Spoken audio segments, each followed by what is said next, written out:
Bonsoir ou bonjour, c'est selon. Bienvenue dans les visages de la recherche. Ces hommes et ces femmes créatifs et méthodiques qui, dans tous les domaines, essayent d'éclairer l'inexplicable. Manon Stipulanti, bonjour, bonsoir. Vous êtes chercheuse qualifiée FNRS en mathématiques à l'Université de Liège. Alors, c'est quand même curieux, au début de votre vie, vous hésitiez entre latin, grec et sciences et maths. Oui, c'est ça. Vous étiez aussi bonne dans l'un que dans l'autre. C'est ça. En gros, à l'école, voilà, j'aimais autant les maths que le latin, le grec, les langues aussi. Pourquoi vous avez choisi les maths, alors Par hasard? Un peu par hasard, oui. Donc, on a une petite anecdote comme ça avec mon papa. On était à l'université pour justement aller chercher, aller s'inscrire à l'université, aux inscriptions. Et bien, on s'est retrouvés là-bas, devant donc, la dame qui nous a inscrits. Vous ne saviez toujours pas? Et on ne savait toujours pas. Et je ne savais toujours pas ce que je voulais faire. Vraiment, c'était vraiment une hésitation profonde entre les deux. Et voilà, donc mon papa m'a dit, bon, pourquoi pas les maths? J'ai dit, bah, en avant, on va faire les maths. Et voilà. Et puis bon, vous avez évidemment été aussi à New York, doctorat, post-doctorat. Il n'y a pas beaucoup de femmes, paraît-il, en maths. Il n'y a toujours pas beaucoup de femmes? Non, c'est vrai. Alors, plus on avance dans la carrière, moins il y a de femmes, en effet, en mathématiques. Pour une femme, pas facile de faire carrière dans le monde des maths? Non, je pense non. Enfin, dans l'académique, en tout cas, c'est plus difficile. Ouais. Plus on avance dans la carrière académique, moins il y en a. Préjugés? Préjugés sociétals, oui, à mon avis, oui, tout à fait. Oui. Donc, alors, on va essayer de comprendre ce que vous faites comme recherche, parce que c'est quand même assez unique et assez spécial, en tout cas pour les gens comme moi. Alors, d'abord, ce sont des maths discrètes. Oui. C'est votre domaine, les maths discrètes. Alors, c'est quoi les maths discrètes? C'est pas des maths qui ne sont pas tape à l'œil. Non, en effet. Alors, c'est un adjectif qu'on colle donc au mot mathématique pour le différencier des mathématiques qui sont continues. Donc, si on pense au continu, bah, simplement, c'est tracer un trait avec la main sans... Continue. Voilà, sans s'arrêter. Eh bien, plutôt, les maths discrètes, on va plutôt compter des objets qui sont fondamentalement donc discrets. Ça veut dire qu'ils ne sont pas continus, donc on va pouvoir... 2, 4, 8, exactement. 9. Ça, voilà, c'est discret. Exactement. Ça, c'est des entiers, donc ils sont discrets. Ouais, tout à fait. Et ça, c'est une suite, ce que vous appelez une suite. 2, 4, 8, 9. C'est une suite. Ça, c'est une suite, tout à fait. Et vous travaillez sur ces suites. Voilà, pourquoi? Pourquoi? Ça, c'est une bonne question. Parce que je suis tombée vraiment amoureuse de ce qu'on appelle la combinatoire des mots. Donc ça, c'est vraiment mon domaine de recherche en particulier. Et donc, la combinatoire des mots, c'est une partie, c'est un sous-domaine des maths discrètes. Et on étudie les structures qu'on appelle des mots. Des mots, MOTS. MOTS, tout à fait, MOTS. 2, 4, 8, 9. Ça, c'est un mot, par exemple. Oui, ça, c'est un mot. Pourquoi? C'est simplement une suite finie de lettres, qui sont en effet ici des chiffres, mais ça peut tout à fait être... Je répète, 2, 4, 8, 9. Vous faites quoi avec ça? Eh bien, alors, avec 2, 4, 8, 9, ça dépend. On va regarder les propriétés qu'il y a à l'intérieur de ces mots. Oui. Mais plus souvent, on étudie des mots qui sont infinis. Donc des suites infinies alors de lettres, et on va regarder les motifs, par exemple, qui peuvent apparaître dans ces mots infinis. Le but, c'est de comprimer le but, c'est les choses. Alors, le but, c'est d'obtenir des informations sur, par exemple, ce qui apparaît comme motif. Par exemple, on va regarder s'il y a des carrés qui apparaissent. Donc, un carré, c'est la répétition de 2 fois la même chose. Oui. D'accord? Ça, je comprends. Ça va. Et donc, ça va avoir plusieurs utilités. Par exemple, si on veut en effet comprimer ou compresser des données, bien, s'il y a des répétitions, on n'a pas besoin de répéter l'information plusieurs fois. On peut la comprimer donc, vous apportez finalement pour gagner de l'espace. Des solutions à des défis complexes. Tout à fait, oui. C'est ça que vous faites. Alors, donc, de façon abstraite, oui, et on espère, le mathématicien, du moins ça c'est ce que je pense, le mathématicien va espérer que ces résultats, ces recherches vont servir plus tard à la communauté scientifique, bien sûr, d'abord, et puis à la communauté en général. Et quels seraient les scientifiques qui pourraient aller piocher dans vos recherches et vos résultats? Ça peut être un peu de toutes sortes, mais alors voilà, moi je suis principalement à la frontière entre donc, les mathématiques et l'informatique théorique. Donc on va dire que des applications vraiment plus directe se dirige vers l'informatique, par exemple, ou la bioinformatique. Mais voilà, toujours avec une connotation un peu informatique et Mais vous pratique. êtes une sorte de Madame Turing. La fameuse machine Turing, hein, qui décryptait les messages des Allemands. La machine Enigma. Vous êtes aussi dans ce chemin, dans ce domaine. Voilà, si on veut, on est c'est ça, dans l'héritage de Alan Turing, en effet. Dans le sens où Alan Turing, au début des années 1900, faisait des recherches en effet en mathématiques qui ont conduit à l'avènement, si on veut, de la machine Enigma qui a permis, si on veut, de gagner la guerre. Oui. Manon, si j'essaye de comprendre, vous êtes finalement, vous, 24 heures sur 24, dans l'abstraction totale, car votre objet est vraiment terriblement abstrait. Tout à fait, oui, tout à fait. Donc l'abstraction est une chose à laquelle je pense toujours, oui, c'est ça. Ah oui, donc vous n'avez jamais les pieds sur terre, finalement? Pas vraiment, non, en effet. Enfin, là, oui. Oui, non, mais c'est vrai.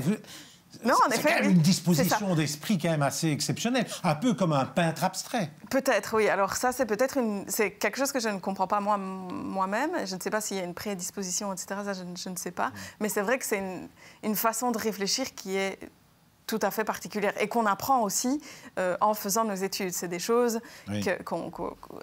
auxquelles on n'est pas habitué. En sortant du secondaire, par exemple, l'abstraction n'est pas aussi forte qu'en sortant de nos études universitaires. Mais même un ordinateur va mettre parfois plusieurs jours à réfléchir à ce que vous lui demandez. Oui, tout à fait. Oui. Donc voilà. Donc moi, dans mes recherches quotidiennes, j'utilise donc mon ordinateur comme assistant, si on veut, et mon ordinateur peut, on dit, tourner pendant plusieurs heures, pendant plusieurs jours parfois, sur des problèmes qu'on lui pose, pour avoir, nous, des idées plus claires sur ce qu'on regarde. Mais alors, finalement, seules certaines expériences vont vous montrer que les règles que vous avez trouvées fonctionnent. C'est ça. On peut dire ça, oui, tout à fait. C'est juste ce que je dis. Oui, Parce que sinon, vous êtes dans l'abstraction. C'est ça. En fait, comment savoir que votre abstraction abstraite fonctionne?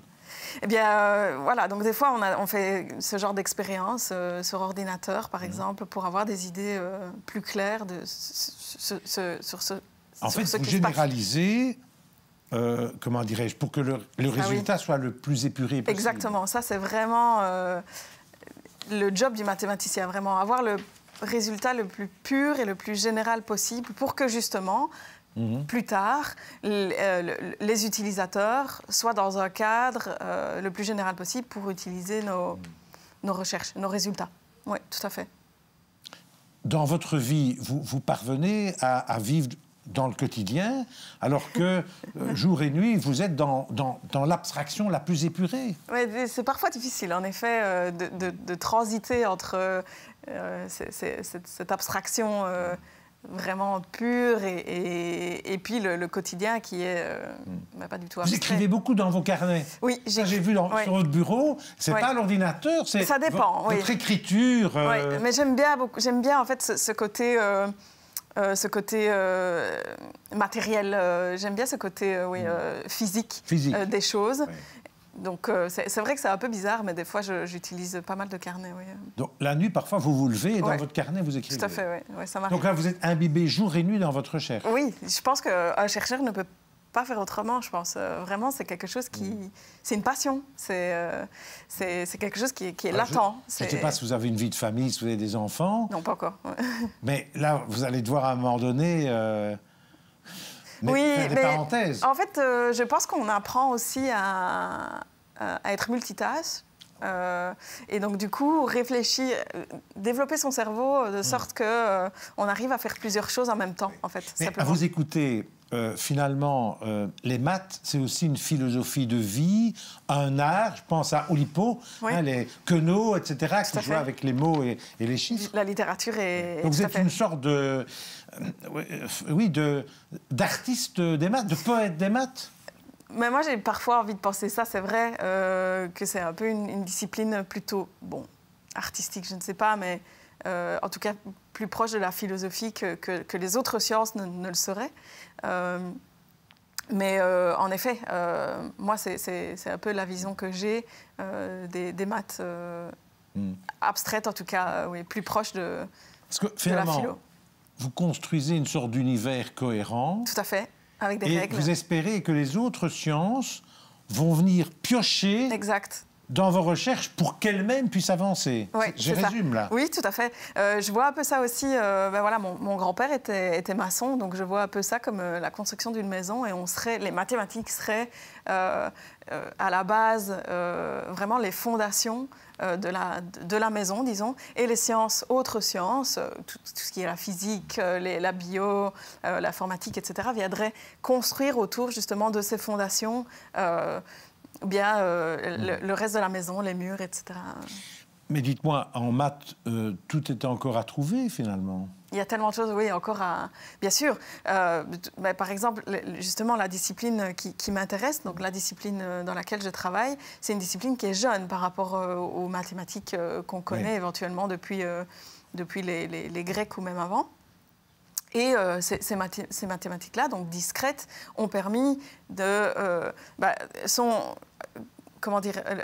sont vraiment donc, à la naissance de l'informatique théorique qui a mené cette informatique théorique à tout ce qu'on utilise aujourd'hui, l'ordinateur, le téléphone. Tout est à trouver encore. Oui, beaucoup de choses sont encore à trouver. C'est vrai que c'est la question qu'on me pose souvent, mais en maths, est-ce qu'il y a encore des choses à trouver? Mais oui, tout à fait. Oui, oui. Votre utopie quand vous serez vieille? Ça, c'est une question difficile. Quand je serai vieille, eh bien peut-être... Une vieille chercheuse. Une vieille chercheuse. Ben, peut-être vraiment que certaines de mes trouvailles aient eu peut-être une retombée dans la vie de tous les jours, peut-être quelque chose comme ça, si on peut y penser, ouais. Et un petit Nobel à la clé? Ouf. Alors, il n'y a pas de Nobel en maths. Non, il n'y a pas de prix Nobel en maths. On a d'autres prix, des médailles Fields, qu'on appelle ça. Donc voilà, je ne sais pas, honnêtement, il faut... Je ne sais pas, peut-être un jour, qui sait, je ne crois pas, mais pourquoi pas.